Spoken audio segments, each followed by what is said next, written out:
Well, I grew up in Oakland, California. Single mom, abusive father. I have one whole brother. My only real brother, Eddie. My mom got remarried. We had two more brothers, Josh and Mike. And she remarried Barry, and we didn't get along either. So I spent a lot of time at my grandparents' house. I think there's a lot of resentment on both sides, which is hard, because I think, going back a little bit, my mom was a single mom. She did the best she could do, but she was young, so she tended to want to party and go out, and she'd leave us at home a lot, or leave us with our grandparents. So we're close, but I think she always makes a comment that I wish I could have done more. I wish I could have done more. I wish I could have done more. So I know, she always feels like she could have. But then from the flip side, there's always this test of loyalty of how much do I love my mom. I have to prove my love to my mom. So it's difficult. My biological father, he came from a rough background. He's very abusive.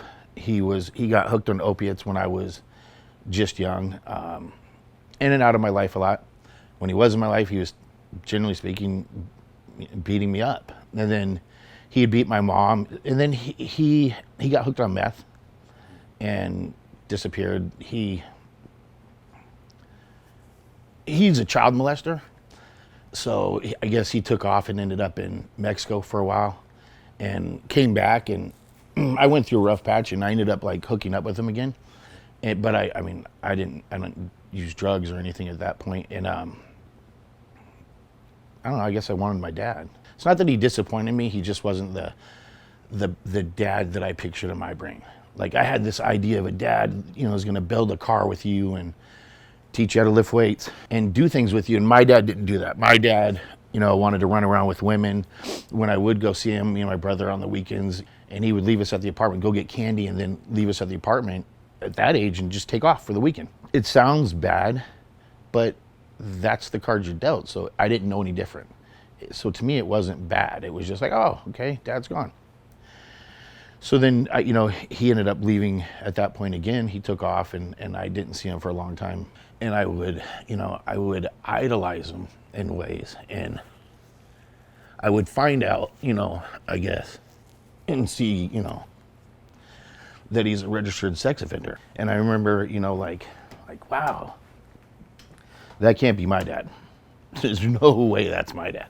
And sure, there was this picture, and I remember asking him about it, and he lied. He made up this story. I started lifting because I was always scared of my dad. So I figured if I could get really, really big, he couldn't hurt me or my mom anymore. So I didn't lift to be big. I just wanted to be strong. So I started training on my own, and I met some of the wrong people at this point, and they got me hooked on. Well, they didn't get me hooked on. That's the wrong term, but they got me started on steroids at a really young age. I thought it's going to make me big. It's going to make me strong, And I trusted people, and I kind of outgrew that, And I didn't do well in school, so I didn't stick around for school, and I didn't have parents tell me to stick around for school. They were kind of caught up in their own stuff. And that was kind of a downhill spiral, because some of the older people I was telling you about, I was 17, 18, they were 24. So they introduced me to bars. Got bad into opiates, Percocets. Bad, real bad, selling everything in my house. Just horrible. My wife would go to work and come home, and there'd be DVDs sold. It was bad. But at this point, I started drinking, and that kind of put me into a real downhill spiral. All I wanted to do was drink, and I've never been able to cope with my emotions. I've always looked for an outside source to deal with my emotions. So at this point, I was very self-destructive and just drinking and partying. I ended up crashing my car at about 130 on the freeway, somersaulted it, I don't know, about 9-10 times. And then that was it at that point. I didn't really know what to do anymore. And my mom got upset with me and shipped me off to my dad. My life had no direction. I wasn't doing anything. I just was I was just living. I wasn't close with my dad. My wife's family is very religious. Her mom is a wonderful, wonderful woman, and very strong in her beliefs. And so is my wife. So I remember I was in my dress blues, and her mom says, "Yeah, we're going to church." And I'm looking for signs like that I shouldn't be in this church at all. And I look really nice. I got my little Dixie cup on and my everything. And her mom slams my hand in the door, and I was like, "Oh gosh, this hurts. I don't need it." But anyways, so they introduced me to church. Her mom and her family did, my wife. And that I was kind of really taken back. But I remember listening to the Fosters, and I felt like, everybody says I felt like they were talking to me, but I really felt like he wasn't talking to me, but he was like putting an umbrella of stuff I needed to hear. I felt like offering me protection, And I just remember we were both like, wow. And I was I remember leaving going, man, like my idea of what church was and what church is are very different things, This idea of God, that I thought, well, maybe there's something there. Because I don't think they're all crazy. This cannot be 400 crazy people all gathering together at one place every Sunday. It just, the cops would be here. So it has to be something good. And I ended up getting baptized, but I started dealing with depression at this point. I was dealing with depression. I remember my life was great. Like I was making great money. My wife was great. We had our first child, and I was standing there one day, and I ended up taking myself to the hospital because I couldn't figure out why all these wonderful things are going on, but I was depressed. That depression that just takes your soul away, and it was bad, and I just couldn't figure it out. Now, I had started lifting weights when we were in Illinois, but I ended up getting a hernia. So I stopped lifting for about 10 years. So now we go through all this stuff in California. We figure out, I had all these doctors would tell me, oh, you have bipolar, you have explosive anger syndrome, just abbreviation after abbreviation after abbreviation. And they would keep trying me on all this medication, but none of it worked. If there was a side effect, I got it, And well, that's not common. Well, but I got it. So we ended up moving back to Arizona, and this is kind of where everything takes its turn. I tried my hand at selling pot. I thought that was cool. I was not staying with my family. I ended up cheating on my wife, and I ended up getting surgery. That's what kicked it off again. I ended up getting surgery for my umbilical hernia, and they prescribed me Percocets. So got out of surgery, and I remember I react very bad to amnesia. So I got up, and the lady, she said, "Sir, you can't get up." And I said, "Who's going to stop me?" And I ended up running out of the surgery clinic over there off of 27th and Union, Beardsley, that area, and smashing my wife's phone because I thought somebody was tracking us, hiding on the side of Target for like 2 hours, then running from there up to 35th and Deer Valley while I have my stomach all cut open. And then I met some people, and they were like, you're only taking these. You need to be taking these. You're wasting your time over here. You need to be on these big boys. And that kind of started off gradual too with, oh, it's just fun. Oh, it's just fun. But fun somehow turned into my wife having to hide money so we could pay bills, but I would search and find it. And if I couldn't find it, then I would write checks, or I would find anything in the home, including her wedding ring, my grandfather's wedding ring that was given to me, and I pawned all of it for pills. My wife ended up she did everything. She just wanted her husband. And so she found out that Pure Heart had a men's recovery with Michael, and I'm still here. And I go to Revive 40 now. Right. And I still go to the men's recovery as well. And when I meet new people, I tell them, you need to be honest. You need to be honest, if there's anything you're going to do, you need to be honest, because honesty is what's going to get you through this. Like, you still might be in your addiction. You still might be using, or you still might be looking at pornography, or or cheating on your wife. But if we can start with honesty, that's somewhere to start. We can work from there. So that being said, I wasn't being honest, and I would run down to the bathroom down there over there, and I would take pills, and then I'd run back up there and be this cheerful lying individual that's telling people, oh, you can get through this, and I would take 30-day chips and 60-day chips for nothing. I wasn't sober. I hadn't slowed down at all. And I'm going to all these meetings and everything, and people are right on, bro, and it's a lie. It's just a lie.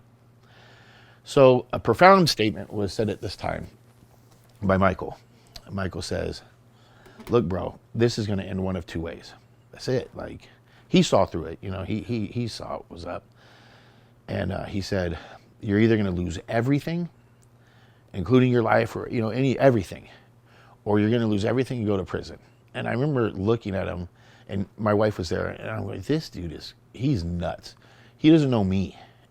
I'm different. So I didn't listen, which I should have. And I kind of, with that statement, I was kind of like, I'm different, And he nailed it. He nailed it perfectly. We lost everything by my hand, and I ended up going to prison.